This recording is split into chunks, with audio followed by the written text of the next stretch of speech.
afternoon, and I am here in the not so sunny Byron Bay, but beautiful Byron Bay nonetheless.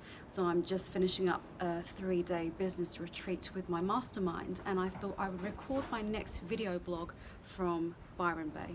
So this one is quite a juicy title. It's 5 ways that you can beat the bloat. Now, I'm not going to tell you what to eat, and I'm not going to tell you what not to eat, because you might not like the things that I like, and I might tell you to not eat something that you really enjoy and feels good in your body. So instead of which, I'm going to give you a few ways that you can tune in and check in with yourself that is going to help you wake up feeling bloat-free.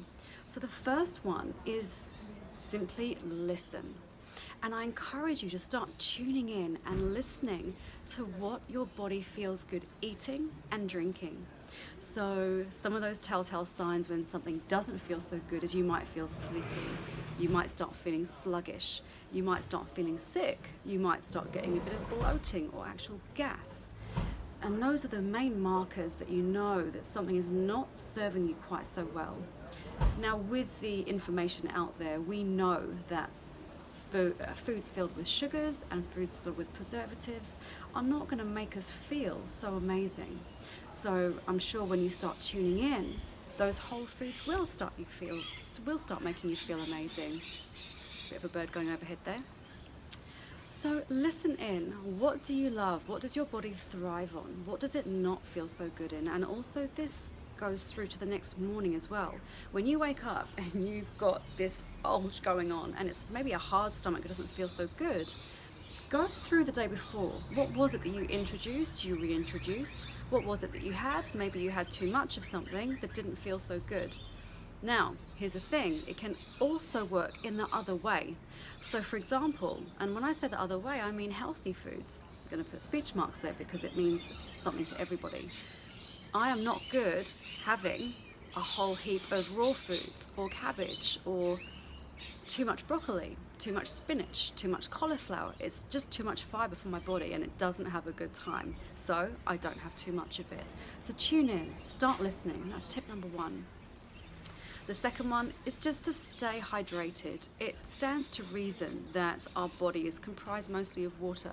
It's not a wives' tale when your mum tells you to keep drinking water, and when I keep drinking water as well, and your friends are telling you to keep drinking. Stay hydrated. But again, don't go nuts. So you don't have to drink litres upon litres upon litres every day. But if you stay hydrated, and to the rough rule of thumb, women are around 2 litres a day, you're going to wake up and feel good because your body's just being flushed through, your food is going through, and you're just feeling good.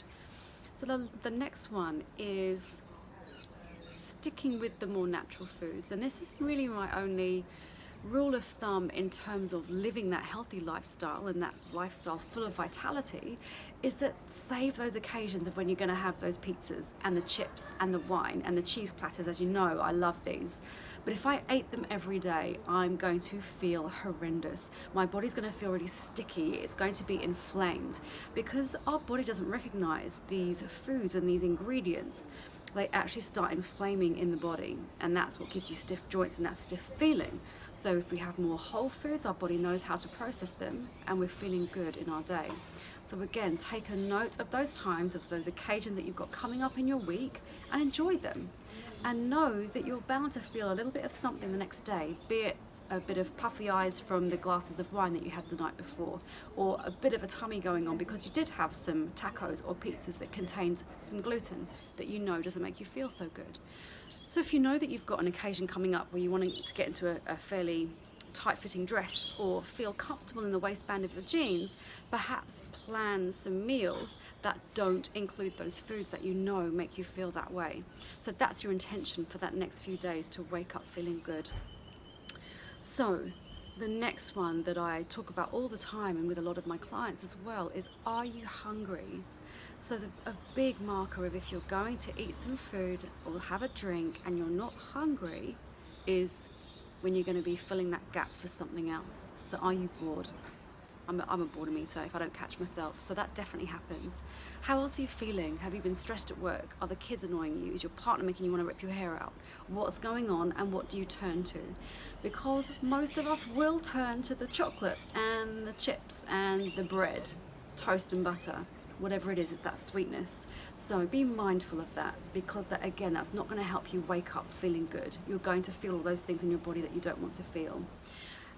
Just on that, now, when we do have a succession of days where we might have some wine one day, we might have some pizza the next day, we might have some toast the day after that, we might have some tacos the day after that, or whatever it is, you'll probably start waking up, and the accumulative effect will that you'll start getting more bloated, more puffy, more uncomfortable, and discomfort. So it could be that when you wake up on the final morning and you're feeling horrendous, that it's a cascade of all of those things that you've introduced, and not just from the day before. So start getting mindful of what your week looks like as well. So those are my 5 tips to beat the bloat. Let's go through it again. So the first one is listen to your body. The second one is hydrate well. The third one is the whole foods that are going to make you feel better. So if we have more of those foods that are full of sugars and full of preservatives, it stands to reason that you're going to not feel so great. The second one is, am I hungry? So what else is going on there? And what I missed out actually is honoring yourself. So bringing in that self-care to your week. And what I mean by self-care is, what are those things that you can introduce into your daily routine that are going to make you feel good? Now, I do a lot of this in my program. It's how do you set up your day so you're winning from the start? So you start responding to life, you're not reacting to it. Because when we react to life, we might bring in that comfort eating, which is not going to help you wake up with that lean feeling or leaner feeling. So honoring yourself is different for every woman. Mine is getting immersed in this stuff in nature, just chilling out. It's going to the gym and lifting heavy weights. It's going out for brunch with myself or with my partner or girlfriend. Everyone's different. Some women love painting, drawing, creating, sewing. Some women like just getting out in their garden with their first cup of tea in the morning and putting their bare feet in their gardens that they've created. It's different for everyone. So I encourage you to start writing what it is that makes you feel amazing, and write it into your day, be it 5 minutes, be it 10, 15, 30 minutes. I've got busy mums with children doing my program, and they have created lifestyles that work for them, and that self-care that just feels good. So that when they do get a little bit stressed in their lives, in their daily life, because it's going to happen, they know how to navigate it without reaching for that comfort food. So I hope these 5 tips have helped you get more of an understanding as to how to wake up feeling bloat-free, and the things that you can do and bring into your day that will start moving you closer in that direction. So if you've got any questions on that, send me a message or comment below on this blog, and I would love to hear from you. Take care, and we'll talk again.